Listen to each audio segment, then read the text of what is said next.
জুমায় শাবান মাসের গুরুত্ব ও ফজিলতের বিষয় নিয়ে আলোচনা করেছিলাম বা আপনারা শুনেছিলেন। আজকের জুমার খুতবার সংক্ষিপ্ত সময়ের আলোচনার বিষয় 14ই ফেব্রুয়ারি, যেটাকে বাংলাদেশের মানুষ বা অনেক রাষ্ট্রের মানুষ ভালোবাসা দিবস বলে জানে, যদিও এটা বলাই পাপ। এর উপরে কিছু কথা বলার চেষ্টা করব। ওমা তৌফিকি ইল্লা বিল্লাহ। সম্মানিত মুসল্লিনী কেরাম, যেহেতু সামনে এই 14ই ফেব্রুয়ারি আমাদের চলে আসতেছে, এছাড়াও বিভিন্ন দিবস মানুষ সাধারণত পালন করে থাকে। মুসলমানের জন্য কোনো দিবস পালন করা শোভনীয় না। মুসলমানের জন্য সব ধরনের দিবস পালন করাই হারাম। কোনো দিবসই পালন করতে পারবে না মুসলমানের সন্তান। তো যাই হোক, এই 14ই ফেব্রুয়ারি ভালোবাসা দিবস, এই দিবসটা আসলো কোথা থেকে, আর এটা উদযাপন মানুষ কেনই বা করে, করলে কতটুকু উপকার আর করলে কতটুকু ক্ষতি, এর উপরে সংক্ষিপ্ত আলোচনা করার চেষ্টা নিব। সম্মানিত মুসল্লিনী কেরাম, আজ থেকে প্রায় বহু বছর আগে খ্রিস্টান ধর্মের মানুষগুলো তারা একটা দিবস পালন করত। সেই দিবসটার নাম হলো এই দিবস, 14ই ফেব্রুয়ারি ভালোবাসা দিবস। কিন্তু সেই সময় মানুষ তাদের ভেতর থেকে এই দিবসটা কই থেকে উৎপত্তি, মূলত একজন ব্যক্তি ছিলেন, একজন বাদশাহ বা রাজা ছিলেন, তার নাম ছিল শাউল। ঈসা আলাইহিস সালাম তিনি খ্রিস্টান ধর্ম পালন করতেন, আর সেই খ্রিস্টান ধর্মের পর থেকে ওই খ্রিস্টান ধর্ম থেকে মূলত শুরু হয়ে গেল মানুষের আমল আখলাক, কিভাবে কি করবে, আল্লাহকে কিভাবে মানবে। এরপরে ঈসা আলাইহিস সালামের পরজন্মে যখন শুরু হলো, তারপরে ওই ব্যক্তি শাউল নামের যে ব্যক্তিটা, তার নামকরণ করলেন, ভিন্ন একটা নামকরণ করলেন। তার নাম হলো পৌল। শাউল থেকে নামকরণ করলেন পৌল। এই ব্যক্তিটার কাজ ছিল সেই সময়, এটা সম্ভবত 1970 বা 80-তে হবে, হিজরিতে হবে। সেই সময় ওই ব্যক্তির কাজ ছিল বিভিন্ন নারীদেরকে শুলিয়ে বুলিয়ে কাছে নিয়ে এসে জেনায় লিপ্ত হওয়া, বিভিন্ন অপকর্ম করা, এই ছিল তার কাজ। এক পর্যায়ে এরকম হতে হতে হতে হতে তাকে বিভিন্ন ধর্মের দোহাই দিয়ে, নারীদেরকে বিভিন্ন ধর্মের দোহাই দিয়ে কাছে টেনে নিয়ে কলা কৌশলে তাদের সাথে যখন জেনায় লিপ্ত হলো, তাকে জেলখানায় বদ্ধ করা হলো যে তুমি ধর্মের দোহাই দিয়ে যে কাজ করছো বা যে কাজ করে বেড়াচ্ছ, এতে করে তোমার বাঁচার কোনো অধিকার থাকে না।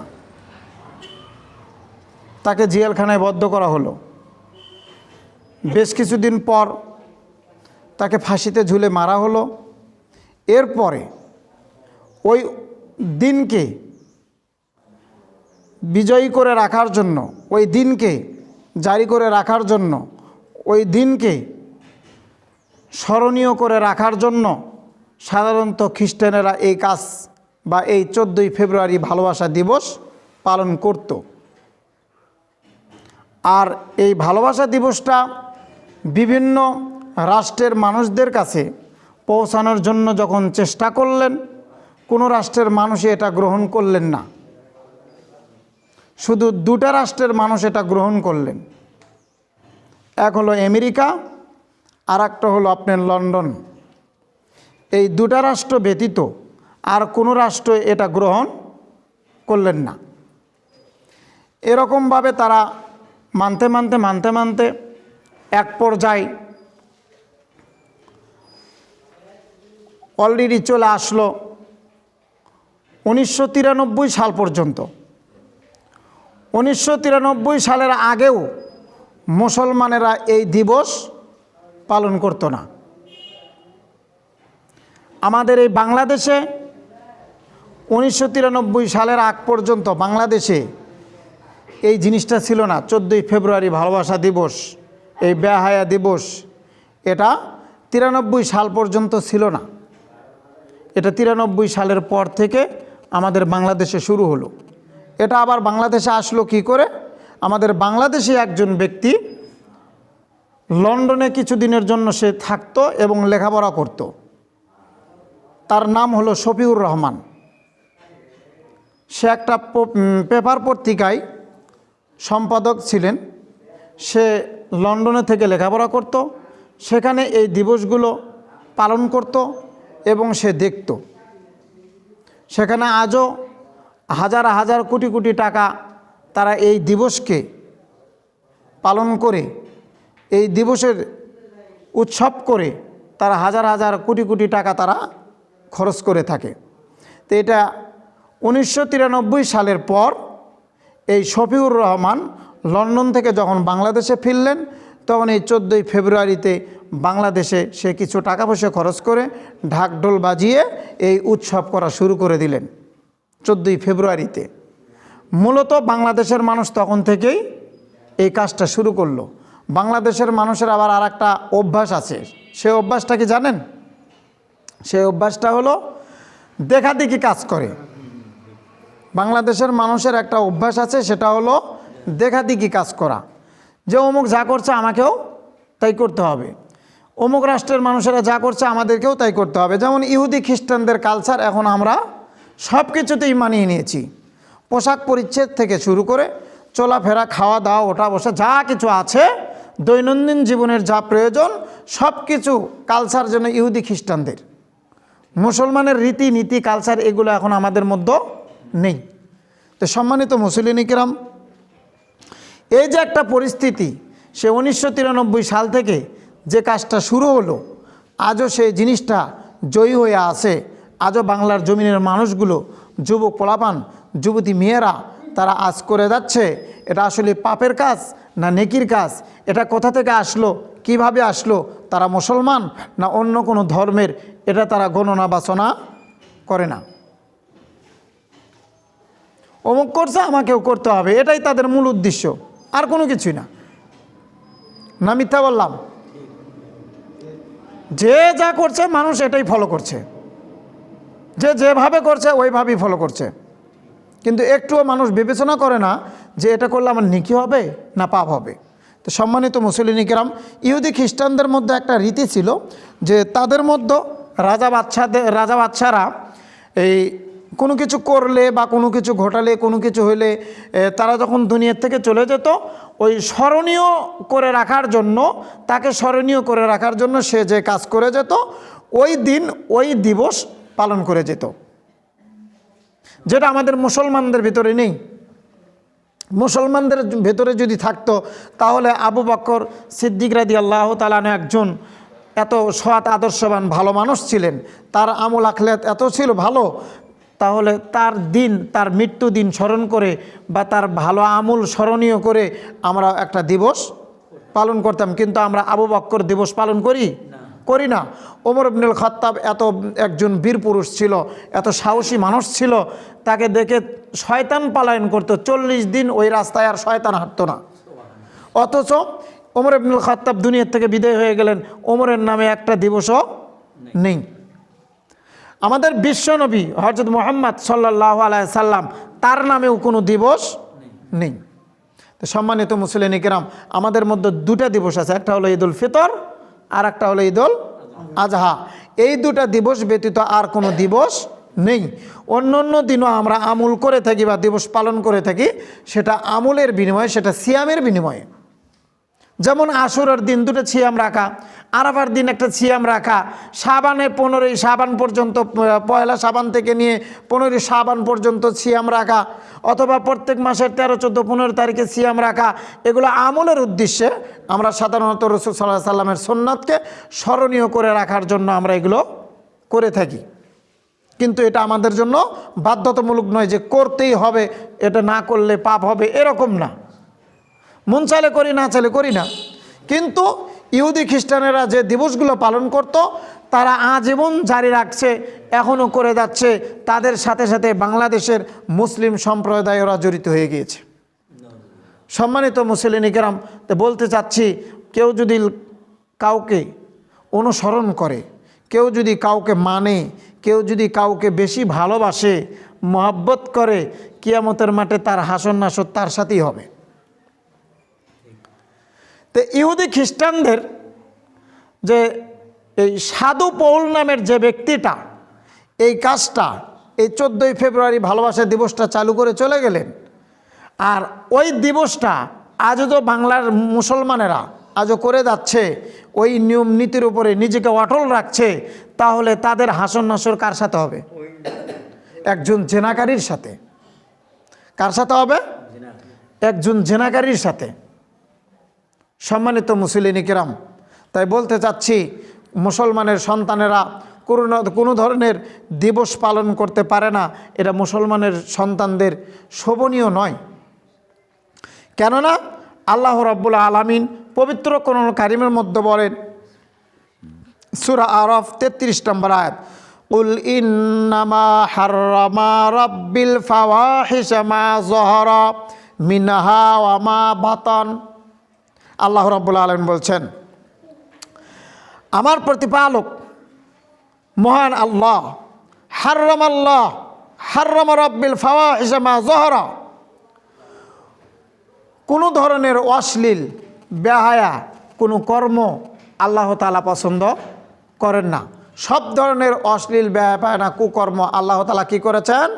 হাররামাল্লাহ, হারাম করেছেন। সব ধরনের অশ্লীলতা আল্লাহ তাআলা কি করেছেন? হারাম করেছেন। সেটা মা যাহারা মিনহা, সেটা প্রকাশ্য হোক, অমা বাতান, অপ্রকাশ্য হোক। কোনো বেহায়াপনা, কোনো অশ্লীলতা আল্লাহ তাআলা পছন্দ করেন না। সব ধরনের বেহায়াপনা অশ্লীলতা আল্লাহ হারাম করেছেন, সেটা প্রকাশ্য হোক এবং অপ্রকাশ্য হোক। 14ই ফেব্রুয়ারি যে ভালোবাসা দিবস মানুষ পালন করবে, অথবা আজকে যেমন আগামীকাল রোজ ডে, আরও বিভিন্ন দিবস আছে যেগুলো দিবস আমরা সাধারণত বলতে পারি না, এগুলো আমাদের অভ্যাস নাই, যেহেতু ওর উপরে আমাদের আমলও নেই, এজন্য বিভিন্ন দিবসের নামগুলো বলতে পারি না। তো সম্মানিত মুসলিম কিরাম, যে কথা বলতে চাচ্ছি, এই যে দিবস, এই ভালোবাসা দিবস, রোজ দিবস, ভ্যালেন্টাইন ডে, বিভিন্ন দিন মানুষ পালন করে থাকে। আল্লাহ রাব্বুল আলামিন এ সম্পর্কে বলেছেন যে তোমরা এটা কখনোই করতে পারো না, সব ধরনের অশ্লীলতা বেহায়াপনাকে আমি হারাম করে দিয়েছি। এই দিন একজন যুবক বা একজন যুবতী পরস্পর দুজনার সাথে যখন কথাবার্তা বলে, দুজনার সাথে যখন মিলে যায়, একজন আরেকজনকে যখন ফুল দেয়, একজন আরেকজনকে যখন জড়িয়ে ধরে, একজন আরেকজনের সাথে যখন একই টেবিলে বসে, একই বেঞ্চে বসে যখন ফুচকা খায়, তখন ওটা কি বেহায়াপনা হয় নাকি ভালো কোনো কাজ হয়? তা আল্লাহ তাআলা এটা কি করে দিয়েছেন? কোরআনে আল্লাহ তাআলা এটা কি করে দিয়েছেন? হারাম করে দিয়েছেন। অতএব আমাদেরকে এ অশ্লীল বেহায়াপনা কুকর্ম থেকে আমাদেরকে ফিরিয়ে আসতে হবে। সম্মানিত মুসলিম কিরাম, আল্লাহ রাব্বুল আলামিন সূরাতুল বানী ইসরাঈলের 32 নম্বর আয়াতে আবার বললেন, ওয়ালা তাকরাবুজ জিনা ইন্নাহু কানা ফাহিশাতাও ওয়া সাআ সাবিলা। এখানে আল্লাহ তাআলা বলতেছেন, ওয়ালা তাকরাবুজ জিনা, তোমরা নিকটবর্তী হয় না ব্যভিচারীর, মানে জেনার, তোমরা জেনার নিকটবর্তী হয় না। নিকটবর্তী হওয়া বলতে আমি কি বুঝি? আমি নিকটবর্তী হওয়া বলতে এটাই বুঝি যে একে অপরের সাথে যখন মিলিত হয়, জেনায় লিপ্ত হয়, মিলিত হওয়াটাই শুধু আমরা নিকটবর্তী বুঝি। কিন্তু আল্লাহ নিকটবর্তী বলতে এটা বুঝান নাই। নিকটবর্তী বলতে একজন বেগানা নারী, একজন বেগানা পুরুষ একে অপরের প্রতি মনের আন্তরিকতায় পরস্পর দুজনে কথা বলা, দেখা করাটাই নিকটবর্তী হওয়া বা জেনা করা।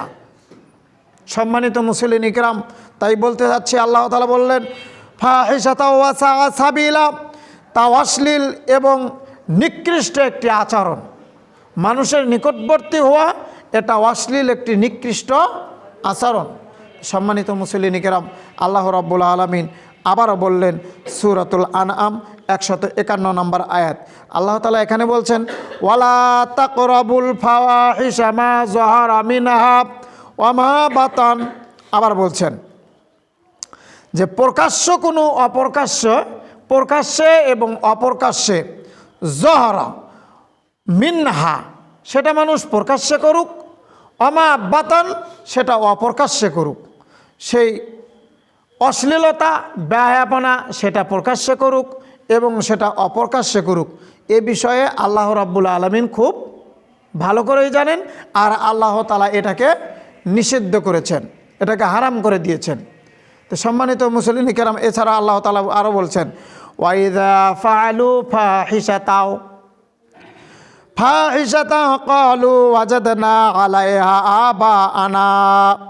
যখন তারা কোনো অশ্লীল বেহায়াপনা কর্ম করে তখন তারা বলে এটা আমাদের পূর্ববর্তী ব্যক্তিরাই করে গিয়েছে, এটা একটা ভালো কাজ। মানুষ ভালো কাজ মনে করে সমাজে অনেক ধরনের কর্ম করে না, অনেক কাজ করে ভালো কাজ মনে করে। সেটা হাদিসে আছে না নাই, সেটা কোরআনে আছে না নাই, সেটা রসুলের কথা কিনা, সেটা আল্লাহর বাণী কিনা, এটা মানুষ বিবেচনা করবে না। মানুষ আমল করবে বা মানুষ কাজ করবে আর বলবে এটা আমাদের পূর্ববর্তী মুরব্বীরা করে গিয়েছে, এটা একটা ভালো কাজ, এটা আল্লাহ তাআলার এক ধরনের আদেশ বা আল্লাহ আমাদেরকে আদেশ করে গিয়েছেন। কিন্তু আল্লাহ তাআলা কি বলছেন, কুলিন্নাল্লাহা লা ইয়া'মুরু বিল ফাহশা।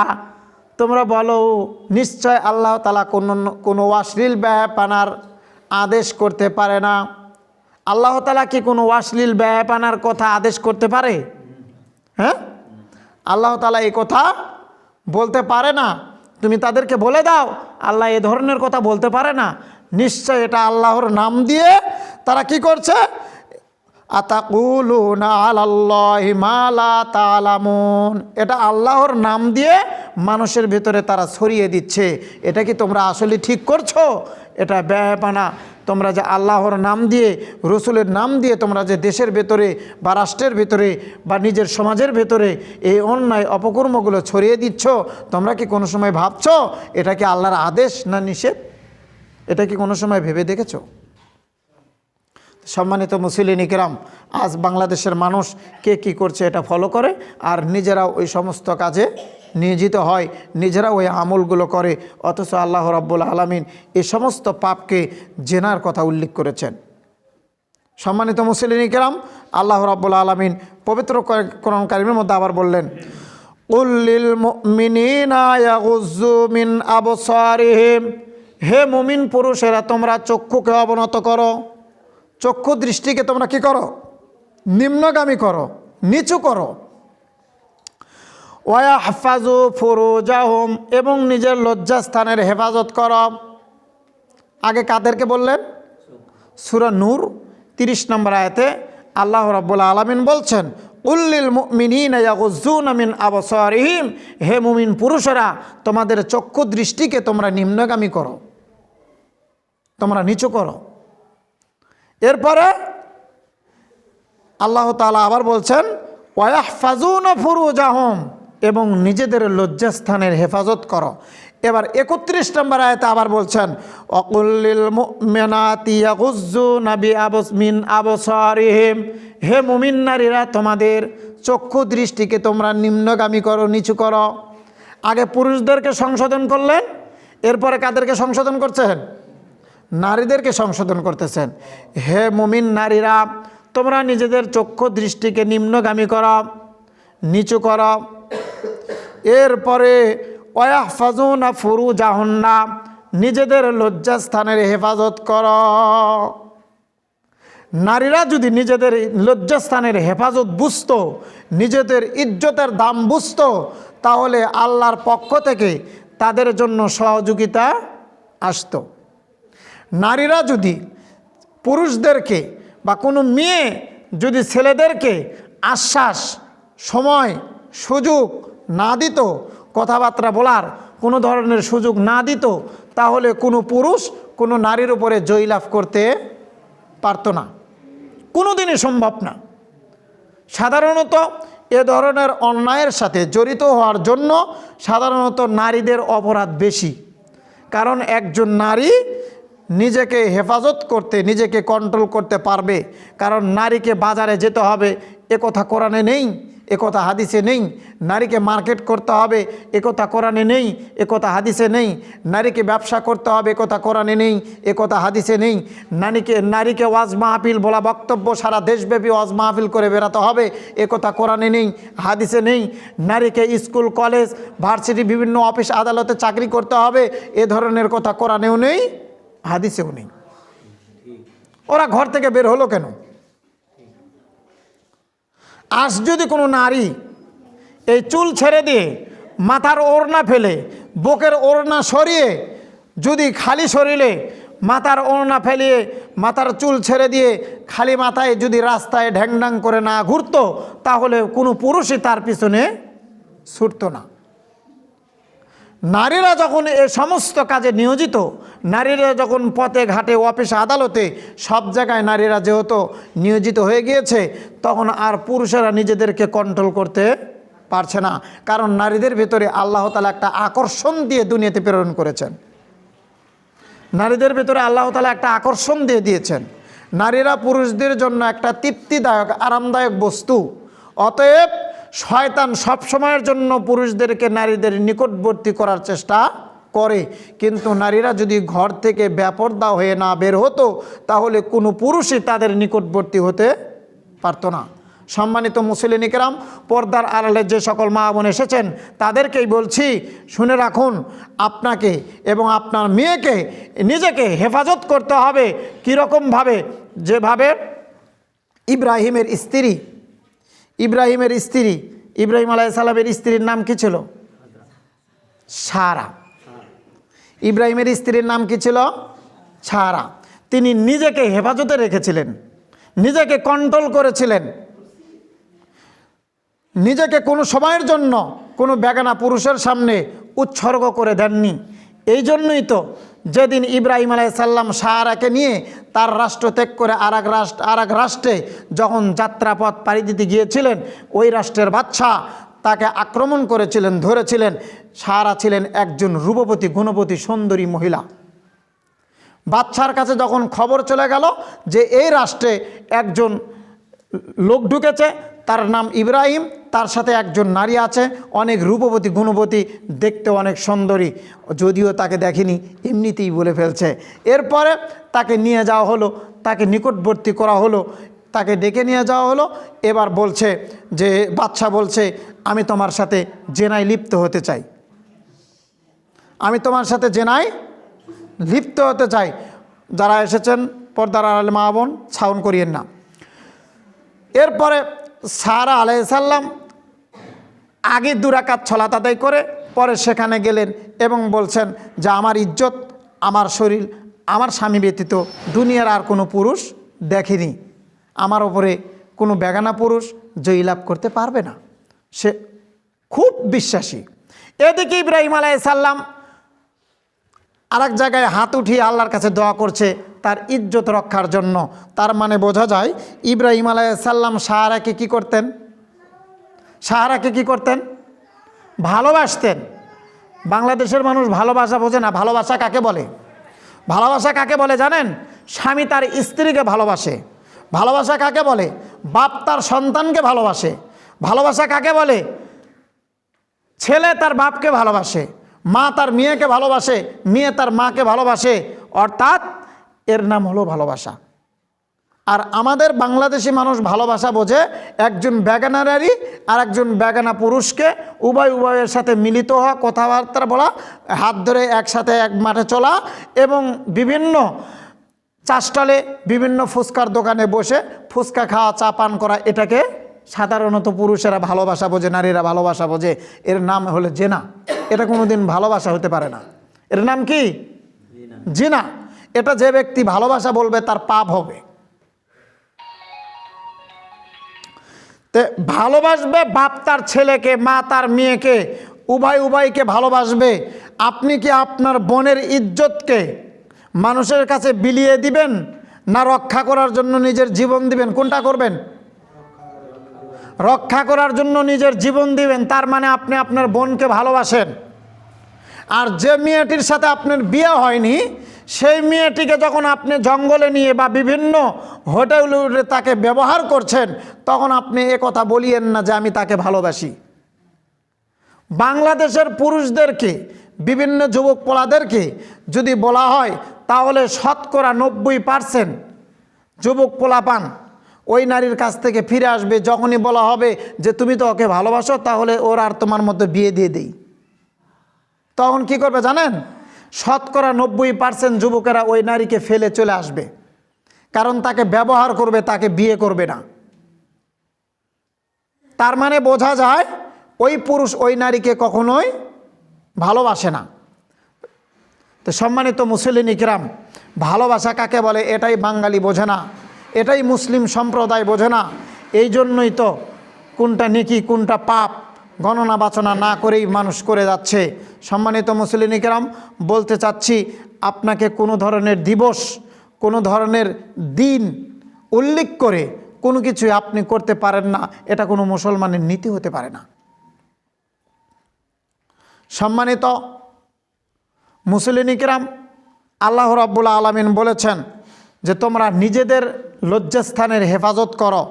মানুষ লজ্জাস্থানের হেফাজত তখনই আর করতে পারে না যখন মানুষ সর্বপ্রথম কিসের জেনায় লিপ্ত হয় জানেন? সর্বপ্রথম কিসের জেনায় লিপ্ত হয় বলেন তো দেখি? কিসের জেনায় লিপ্ত হয়? চোখের জেনায় লিপ্ত হয় না? ফালাইনা সিনা হুমান নাযারাওয়ালা উযুন। মানুষ সর্বপ্রথম চোখের জেনায় লিপ্ত হয়।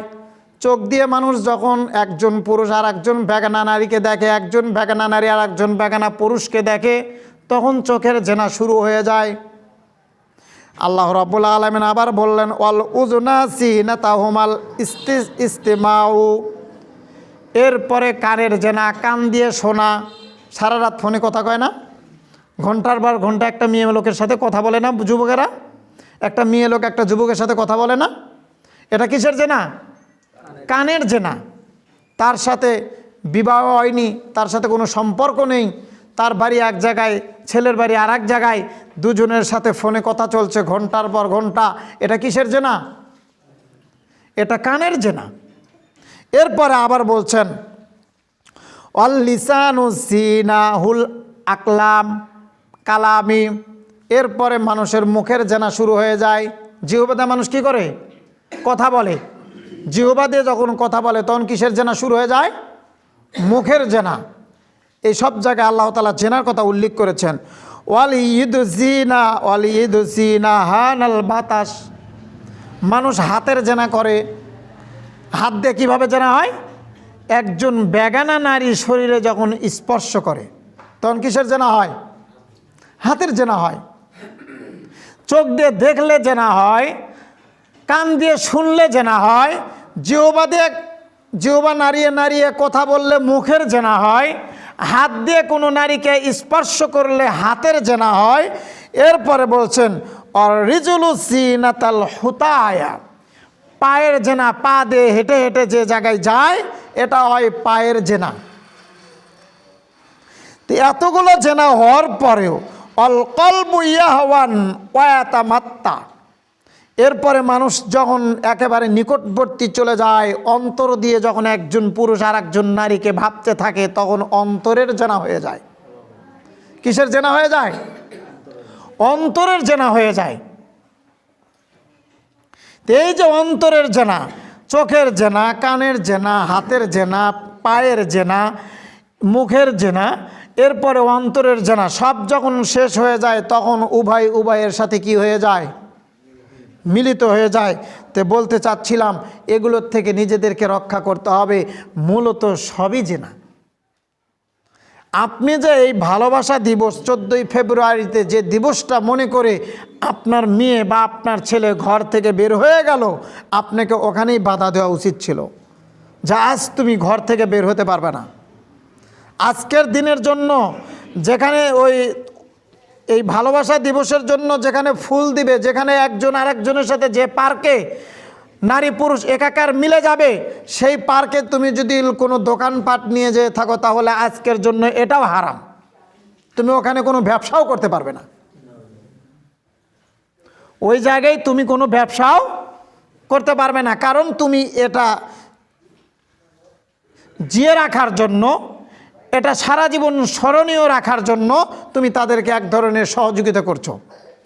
তো সম্মানিত মুসলিম ইকরাম, বলতে চাচ্ছি পর্দার আড়ালে মা বোন, ইব্রাহিম আলাইহিস সালামের স্ত্রী সারা নিজেকে রক্ষা করেছিলেন, ওদিকে ইব্রাহিম আলাইহিস সালাম তার স্ত্রীর জন্য দোয়া করতেছিলেন। এবার ওই বাদশা যখন তার ইব্রাহিমের স্ত্রী সারার ওপরে জয় লাভ করতে চাইলেন, তার সাথে যখন মিলিত হওয়ার জন্য সামনের দিকে আগতে চাইলেন, তখনই আল্লাহর পক্ষ থেকে গজব চলে আসলো। আল্লাহর পক্ষ থেকে কি চলে আসলো? গজব চলে আসলো। তখনই ওই বাদশা মাটিতে পড়ে 2 হাত পা আছড়াতে শুরু করলেন, 2 হাত 2 পা আছড়াতে শুরু করলেন। সেদিন সারার উপরে বাদশা জয়লাভ করতে চেয়েছিলেন, কিন্তু সে পায়নি। কেন পায়নি? সারা তার নিজস্ব লজ্জাস্থানের হেফাজত নিজেই রক্ষণাবেক্ষণা করেছিলেন। তার ইজ্জত কোনো পুরুষের সামনে বিলিয়ে দেয়নি। সে এক কথায় বলেছেন যে আল্লাহ, এই ইজ্জত আমার স্বামী ব্যতীত আর কোনো বেগানা পুরুষ দেখেনি। আমি চাই না যে আমার ইজ্জতের উপরে কোনো বেগানা পুরুষ হামলা করুক আর সে জয়লাভ করুক। সেদিন ইব্রাহিম আলাইহিস সালামের স্ত্রী সারা আল্লাহর কাছে দোয়া করেছিলেন, আর তার দোয়া অনুপাতে ইব্রাহিম আলাইহিস সালামের স্ত্রী সেদিন জয়লাভ করেছিলেন এবং ওই রাষ্ট্রের বাদশা ব্যর্থ হয়ে গিয়েছিলেন। মাটিতে পড়ে হাত পা আছড়াতে শুরু করলেন। এক পর্যায়ে সে বলছে, আমাকে মাফ করে দাও, আমি তোমার কাছে যাব না, তোমার নিকটবর্তী হব না। এবার সারা দোয়া করলেন, সে ভালো হয়ে গেল। আবার সামনের দিকে আগতে শুরু করলো, আবার সে আল্লাহর পক্ষ থেকে গজব চলে আসলো, আবার মাটিতে পড়ে গেল। আবার 4 হাত পা আছড়াতে শুরু করলেন, আবার বলছে আমাকে মাফ করে দাও, আমি আর সামনের দিকে আগাবো না। এবার আল্লাহ তাআলা আবার তাকে সুস্থ করে দিলেন। সারা দোয়া করলেন, আল্লাহ তাকে সুস্থ করে দিলেন। আবারও নিকটবর্তী হওয়ার চেষ্টা করলেন, তাকে ধরার চেষ্টা করলেন, আবার আল্লাহর পক্ষ থেকে গজব চলে আসলো। 3 বারের বার 4র্থবার এসে সারার সঙ্গে ইব্রাহিম আলাইহিস সালামের সঙ্গে হাদিয়া স্বরূপ একজন দাসী দিয়ে দিলেন, যার নাম হলো হাজরা আলাইহিস সালাম। কথা কি বুঝতে পারছেন? তো সেদিন নারীদের হেফাজতের দায়িত্ব যদি আল্লাহর কাছে থেকে থাকে, সারাকে যদি আল্লাহ হেফাজত করে থাকেন, তাহলে আজও বাংলাদেশের মা বোনদেরকে আল্লাহ তাআলা হেফাজত করবেন। কিন্তু সারার মতো গুণাগুণ তার ভেতরে থাকতে হবে, ফাতেমার মতো গুণাগুণ তার ভেতরে থাকতে হবে, খাদিজার মতো গুণাগুণ তার ভেতরে থাকতে হবে, আসিয়ার মতো নারীকে তেলের ভেতরে জ্বালিয়ে দিয়ে, আগুনের ভেতরে জ্বালিয়ে দিয়ে আগুন দেওয়া হলো, তেল ফুটন্ত তেলের ভেতরে আসিয়ে জ্বলতে থাকলো, কিন্তু আসিয়ার একটা লুমও পড়ে নাই। তা আসিয়াকে যদি সেদিন আল্লাহ রক্ষা করে থাকে, আজও আমাদের মা বোনদেরকে আল্লাহ তাআলা রক্ষা করবে, কিন্তু নিজের ইজ্জতের হেফাজত করতে হবে। কিন্তু আজ আর ইজ্জতের হেফাজত নেই। মা বোনদের ইজ্জতের কোনো হেফাজত আছে? পর্দা করে, কোথায় গেলে করে জানেন? অর্ধেক পর্দা করে, কোনো অফিস আদালতে গেলে বা কোথাও গেলে। আবার গ্রামেতে যে এবাড়ি উবাড়ি রাস্তা দিয়ে ঢ্যাং করে ঘুরছে, এখানে আবার পর্দা লাগে না। আবার লোক দেখে, মানুষের মুখ দেখে পর্দা করে, মানুষের মুখ দেখে পর্দা করে, যে অমুকের সামনে যাওয়া যাবে, অমুকের সামনে যাওয়া যাবে না। আল্লাহ বললেন 14 জন পুরুষ ব্যতীত সমস্ত পুরুষ তার জন্য হারাম। 14 জনের মধ্যে আছে হলো তার বাপ।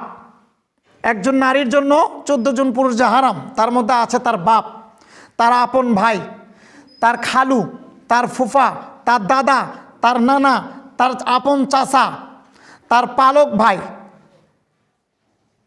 তার শ্বশুর, এগুলো হলো তার জন্য বিবাহিতা হারাম। আর তাদের সাথে দেখা করা জায়েজ। আর যাদের সাথে দেখা করা হারাম, তাদের সাথে বিবাহ হারাম, বিবাহ জায়েজ। যাদের সাথে দেখা করা হারাম, তাদের সাথে বিবাহ জায়েজ। অতএব পর্দা কোথায় করতে হবে, কার সামনে করতে হবে, এটাই বাঙালি জানে না। পর্দার আড়ালে মা বোন, নিজেকে রক্ষা করার চেষ্টা করুন। আপনি নিজেকে হেফাজত করুন, নিজের সতীত্বের হেফাজত করুন। মূলত প্রত্যেককেই এর ওপরে দায়ী হতে হবে, কারণ আল্লাহ তাআলা বলছেন যে প্রত্যেক নারী, প্রত্যেক পুরুষ তারা নিজেদের চক্ষুকে নিম্নগামী করবে এবং নিজেদের লজ্জাস্থানের হেফাজত করবে। সম্মানিত মুসল্লিন ইকরাম, আল্লাহ তাআলা বলছেন, লাম তাযাহিরিল ফাহিশাতু ফি কওমিন কাত্তুন হাত্তা ইউলিনু বিহা। আল্লাহ রাব্বুল আলামিন বলছেন, রসুল সাল্লাল্লাহু আলাইহি সাল্লাম ইবনে মাজাতে বলেন, যখন মানুষ অশ্লীলতা, বেহায়াপনা, কুকর্মে লিপ্ত বেশি হবে, তখন আল্লাহ তাআলা মানুষের ওপরে মহামারী, বিভিন্ন ধরনের গজব এগুলো বেশি ছড়াবে, এগুলো বেশি নিয়ে আসবে। এগুলো কার কথা? আল্লাহ এবং আল্লাহর নবীর কথা। মানুষ যখন অশ্লীল, বেহায়াপনা, কুকর্ম বেশি করবে, তখন মানুষের ওপরে কি চলে আসবে? গজব চলে আসবে, বিভিন্ন ধরনের রোগ আসবে, যেগুলো রোগের নাম ডাক্তার জানে না, যেগুলো রোগের নাম কবিরাজ জানা, যেগুলো রোগের নাম দুনিয়ার কোনো মানুষ জানে না, যেগুলোর কোনো ট্রিটমেন্ট নেই, কোনো চিকিৎসা নেই। কিছুদিন আগে একটা রোগ এসেছিল, করোনা ভাইরাস, মানুষ পরে আর মরে, কেউ তার পাশে যায় না, এগুলোর কোনো ভ্যাকসিনই নাই, এমনিতেই চলছে। বলছে এই ভ্যাকসিন, সেই ভ্যাকসিন, এটা দিলে ভালো হবে, এটা দিলে ভালো হবে, ফিরাতে পারেনি। এইডস রোগ যেটাকে বলে, একজন বেগানা নারী, একজন বেগানা পুরুষের সাথে যখন মিলিত হয়, তখন এক ধরনের রোগ উৎপত্তি হয়, যে রোগের নাম ডাক্তার জানে না, যে রোগের নাম কবিরাজ জানে না, যে রোগের নাম মানুষ নিজেরাও কেউ কিছু জানে না। এগুলো আল্লাহ তাআলা দিবে, বিভিন্ন ধরনের মহামারীতে এসে মানুষ পড়ে যাবে। তো সম্মানিত মুসলিম কিরাম, আপনি যদি মনে করেন যে চিকিৎসা অসুখ আছে, সমস্যা আছে, এর জন্য ঔষধ আছে, সমস্যা কি? জেনা করতেই থাকবো, যত বড় রোগী থাক, যত বালা মুসিবত আসুক, এগুলো এমনিতেই শেষ হয়ে যাবে, এই ওষুধ সেই ওষুধ খালি ঠিক হয়ে যাবে। ভুল সিদ্ধান্ত, আল্লাহর পক্ষ থেকে যখন গজব চলে আসবে, তখন ফিরে নেওয়ার আর কেউ থাকবে না।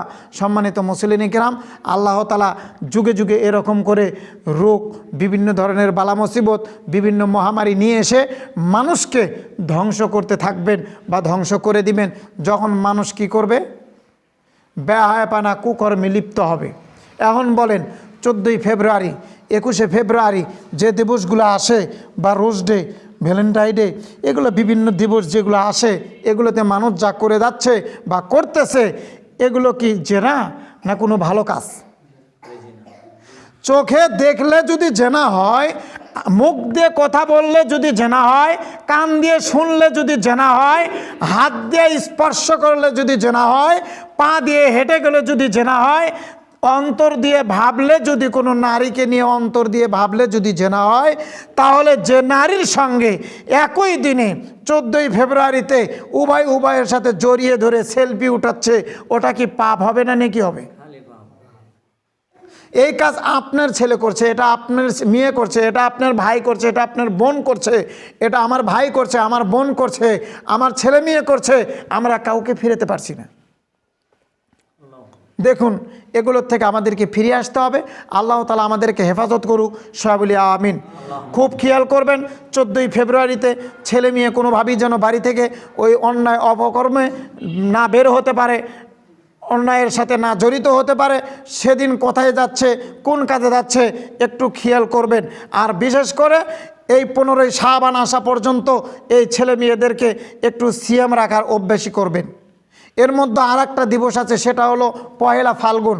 ওই দিনও মানুষ উৎসব করে, ওটাও ইহুদি খ্রিস্টানদের কালচার।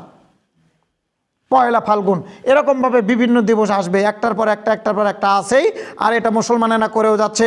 আর আমাদের রাষ্ট্রীয় সরকার যেটা আছে বা যেগুলো আসতেছে, তারা পর্যায়ক্রমে এগুলো বিভিন্ন দিবসে সাধারণত স্কুল, কলেজ, ভার্সিটি এগুলো বন্ধ দেয়, এগুলো নারী পুরুষদেরকে একেবারে মিলিত হওয়ার জন্য সুযোগ করে দেয়। ওই দিন স্কুল, কলেজ, সমস্ত অফিস আদালত বন্ধ। কেন ওই দিন বন্ধ থাকবে? কেন ওই দিন বন্ধ থাকবে? কেন ওই দিন আরো কঠিন পাহারা দিয়ে তাদেরকে সারাদিন ক্লাসে আটকে রাখতে হবে। ওই দিন এর জন্য আরো বেশি শাস্তির ব্যবস্থা করতে হবে, ছেলে মেয়ে ওই দিন যেন বের হতে না পারে। আপনি শিক্ষা কোথায় পাবেন? সম্মানিত মুসলিম ইকরাম, আর কথা বাড়াতে চাচ্ছি না, বিনীত অনুরোধ থাকবে।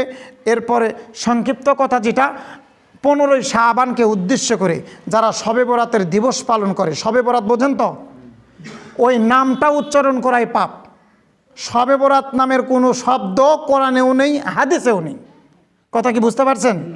এই নাম মুখে উচ্চারণ করাও এটা বেদাত। ওই দিনকে উৎসব করে হালুয়া, রুটি, গোস্ত, বিভিন্ন কিছু আইটেম খাদ্য খাওয়ার আয়োজন করা এটাও বেদাত। ওই দিনকে কেন্দ্র করে একটা সিয়াম যদি কোনো মানুষ রাখে তাহলে ওটা আর একটা বেদাত। নামকরণ করা বেদাত, আমল করা বেদাত, ওর ওপরে বিশ্বাস করাটাও বেদাত। অতএব সিয়াম যদি আপনি রাখেন, আপনাকে শাবানের 1 তারিখ থেকে নিয়ে 15ই শাবান পর্যন্ত নিয়মিত রেখে যান, অথবা মাঝে মাঝে ছেড়ে দেন, মাঝে মাঝে রাখেন, অথবা 13, 14, 15 তারিখ 3টা সিয়াম রাখেন। প্রত্যেক আরবি মাসের 3 দিন সিয়াম রাখতে হয়। সম্মানিত মুসলিম ইকরাম, খুব খেয়াল করবেন 15ই শাবানে শবে বরাতকে উদ্দেশ্য করে ওই দিন কোন ধরনের উৎসব যেন মুসলমানের ঘরে না হয়। এটা নেকির নামে মানুষ পাপ করে যাচ্ছে, মানুষ বোঝে না পাপ কি জিনিস, নেকি কি জিনিস। আল্লাহ তাআলা আমাদেরকে এই সমস্ত ছবিগিরি পাপ থেকে বেঁচে থাকার তৌফিক দান করুক। সবাই বলি আমিন। এই বলে আমি আমার আলোচনা শেষ করছি। ওমা আলাইহিল